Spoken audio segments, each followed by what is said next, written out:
आज हम यहाँ वेवेल योजना पर चर्चा करेंगे। मैंने इसके पहले तक की पूरी भूमिका पूरा डिस्क्रिप्शन के साथ मैंने आपको तमाम लेक्चर्स में बता दिया है। डिस्क्रिप्शन बॉक्स में उसका लिंक उपलब्ध होगा। यहाँ भारत छोड़ो आंदोलन 1942 जब अपने चरम पर था और क्रिप्स मिशन पहले ही असफल हो चुका था, इन परिस्थितियों में भारत छोड़ो आंदोलन की पृष्ठभूमि और द्वितीय विश्व युद्ध में तमाम अन्य अमेरिका, चीन जैसे देशों के दबाव के मद्देनजर इंग्लैंड पर यह लगातार दबाव पड़ रहा था कि वह भारत में संवैधानिक सुधारों की प्रक्रिया प्रारंभ करे। इसी के मद्देनजर भारत छोड़ो आंदोलन के अंतिम समय में या अंतिम दौर में, जबकि सभी बड़े नेता अभी जेल में बंद थे, भारत छोड़ो आंदोलन का पूरी तरीके से दमन किया जा रहा था, किया जा चुका था और अब भारत छोड़ो आंदोलन अपनी समाप्ति की तरफ था। लेकिन ये तय हो गया था कि अब अंग्रेज बहुत ज्यादा दिन तक भारत में टिक कर नहीं रह सकते।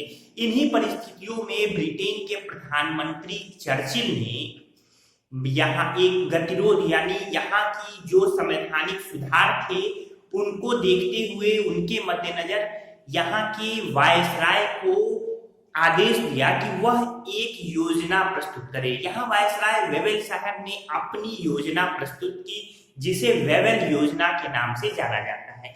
क्योंकि आप जानते हैं कि जो वायसराय था यानी गवर्नर जनरल था, वो सीधे किसका प्रतिनिधि था, यानी सीधे वो संसद कहिए या क्राउन कहिए उसका प्रतिनिधि था।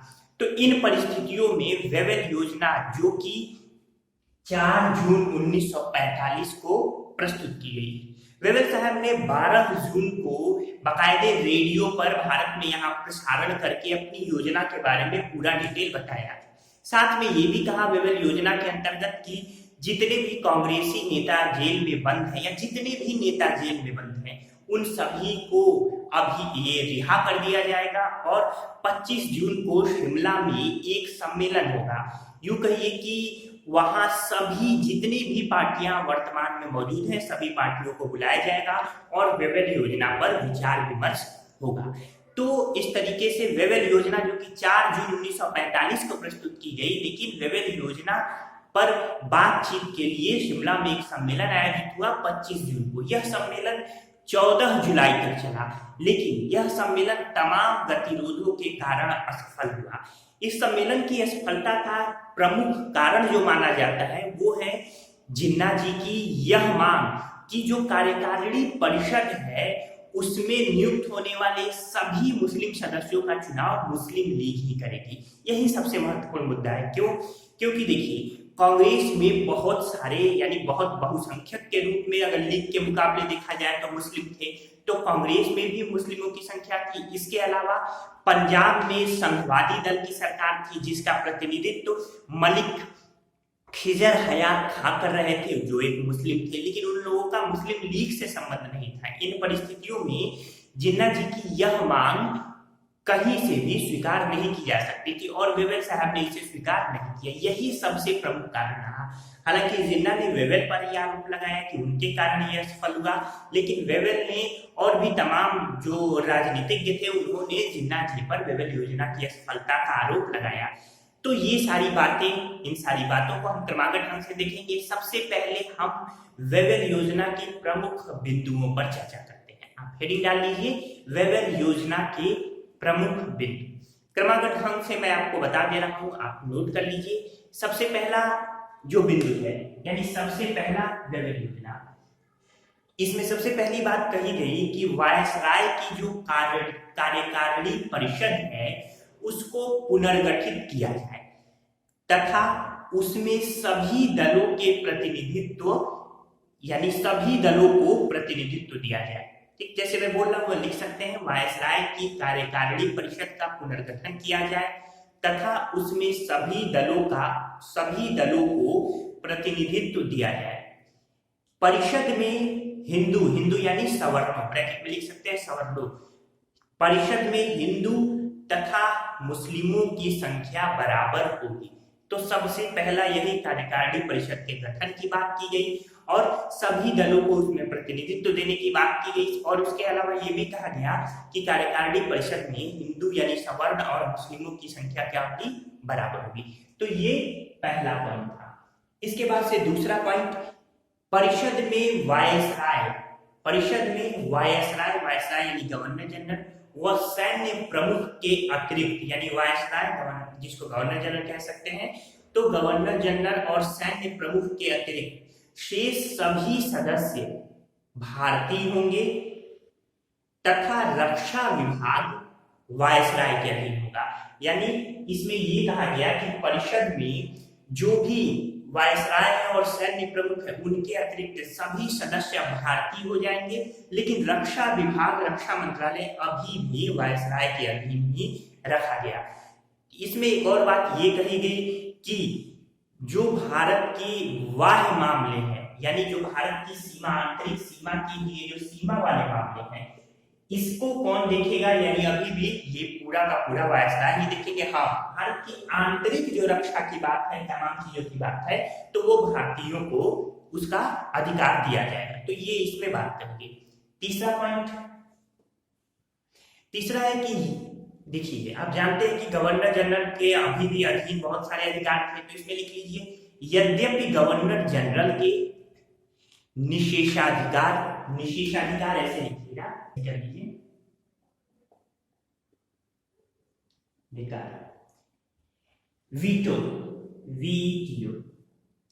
तो यद्यपि गवर्नर के या गवर्नर जनरल के निषेधाधिकार यानी वीटो समाप्त नहीं किया जाएगा, यद्यपि गवर्नर जनरल का वीटो यानी निषेधाधिकार समाप्त नहीं किया जाएगा, किंतु यह आश्वासन दिया गया कि वह विवेकहीन तरीके से अपने अधिकारों का इस्तेमाल नहीं करेगा। तो ये तीसरा पॉइंट था। चौथा और महत्वपूर्ण पॉइंट भी आप कह सकते हैं, ये कहा गया कि युद्ध होने के बाद नए संविधान के निर्माण की आवश्यक प्रक्रिया प्रारंभ कर दी जाएगी। यानी जब युद्ध समाप्त होगा तो नए संविधान के निर्माण की प्रक्रिया प्रारंभ कर दी जाएगी। चार महत्वपूर्ण पॉइंट मैंने आपको बताया। इसके अलावा सभी नेताओं को रिहा करके शिमला सम्मेलन में भाग लेने की बात कही गई थी। अब इसके बाद से मुस्लिम लीग की क्या प्रतिक्रिया रही, हेडिंग डाल सकते हैं कि मुस्लिम लीग की प्रतिक्रिया। तो मुस्लिम लीग, जैसा कि मैंने बताया कि जिन्ना साहब जो मुस्लिम लीग का प्रतिनिधित्व कर रहे थे, उनकी मांग थी कि कार्यकारिणी परिषद में नियुक्त होने वाली सभी मुस्लिम सदस्यों का चुनाव कौन करेगा, मुस्लिम लीग स्वयं करेगी। अब जिन्ना की यानी जिन्ना साहब की यही जो हठकर्मिता थी, वो अंततः 25 जून से 14 जुलाई तक चलने वाली ये जो शिमला सम्मेलन है उसकी असफलता का प्रमुख कारण है। मैं पहले ही बता चुका हूं कि कांग्रेस में भी मुस्लिम थे, इसके अलावा पंजाब में खिजर हयात खां के नेतृत्व में ये साम्यवादी संघवादी दल की सरकार थी। तो इसके मद्देनजर अब जिन्ना साहब केवल मुस्लिम लीग को ही प्रतिनिधित्व देना चाहते थे, जो कि स्वीकार नहीं किया गया। अगली हेडिंग डालिए कांग्रेस की प्रतिक्रिया। मैं तेजी से आगे बढ़ जा रहा हूं। तो कांग्रेस की प्रतिक्रिया, तो कांग्रेस ने कहा कि ये जो वेवेल योजना है इसका प्रयास ये है कि कांग्रेस की छवि जो है वो सवर्ण यानी विशुद्ध सवर्ण हिंदुओं की बनकर रह जाए। इस कारण से कांग्रेस ने इसे अस्वीकार कर दिया। तो मुस्लिम लीग ने भी वेवेल योजना को अस्वीकार किया और कांग्रेस ने। हालांकि कांग्रेस थोड़ी बहुत संशोधन के बाद वेवेल योजना को स्वीकार करने के पक्ष में थी। अबुल कलाम आजाद जी ने शिमला सम्मेलन की असफलता को भारत के राजनीतिक इतिहास में एक जल विभाजक की संज्ञा दी है। महत्वपूर्ण पॉइंट है कि वेवेल योजना को किसने भारत के राजनीतिक इतिहास में जल विभाजक की संज्ञा दी, तो अबुल कलाम आजाद, जो कि कांग्रेस के तत्कालीन अध्यक्ष थे। अब इन सब परिस्थितियों में हेडिंग डाल लीजिए आप, शिमला सम्मेलन का परिणाम। तो इन सब परिस्थितियों में शिमला सम्मेलन का परिणाम क्या हुआ?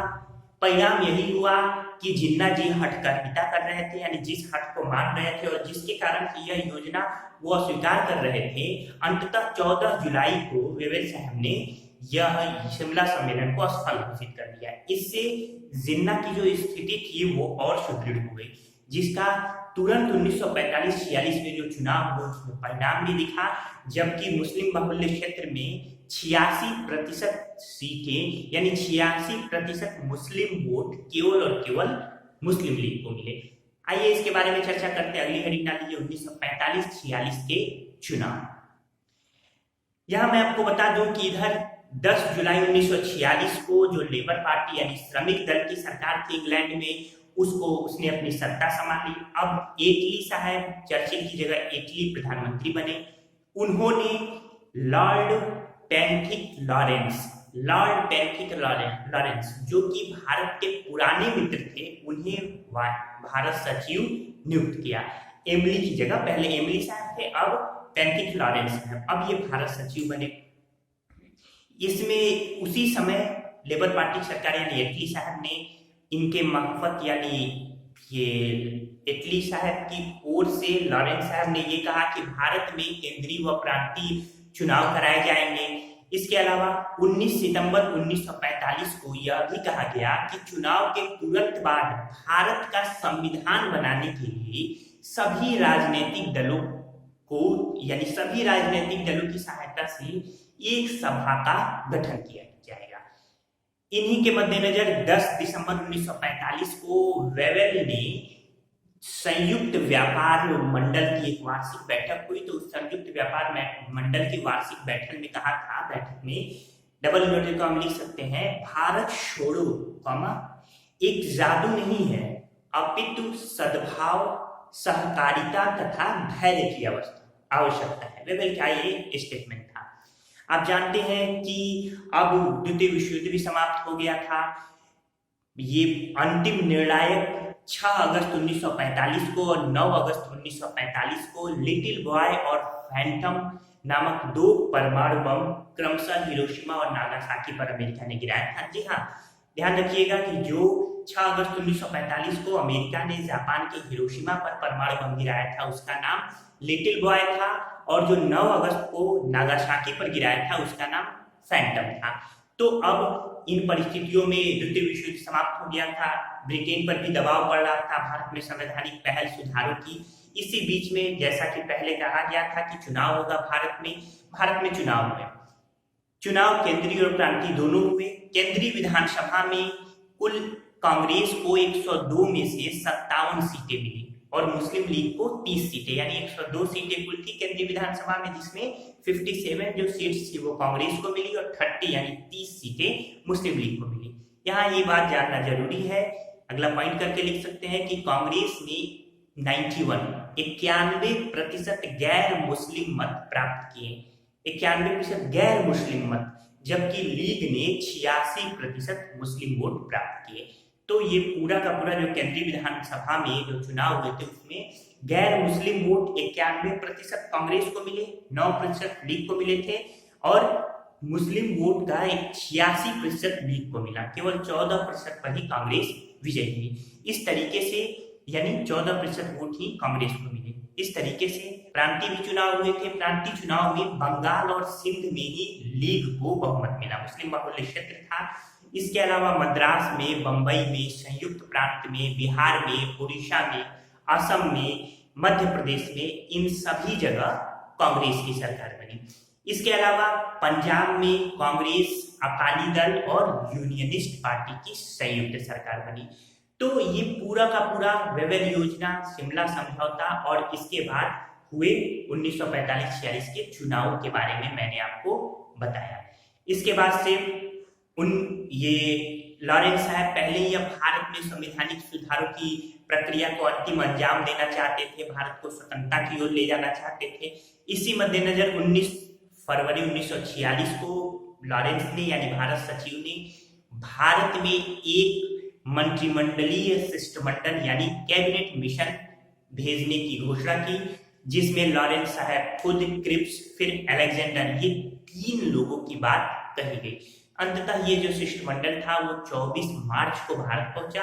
तो कैबिनेट मिशन की चर्चा हम आगे करेंगे। उम्मीद है कि आपको वेवेल योजना और शिमला सम्मेलन जो है ये पूरा समझ में आया होगा, इसका एक एक पॉइंट आपने लिखा होगा। बाकी मैंने डिटेल पिछले लेक्चर में भी कराया था, वहां से आप इस लेक्चर को देख लीजिए और अपना नोट्स आप बेहतरीन तरीके से बना लीजिए।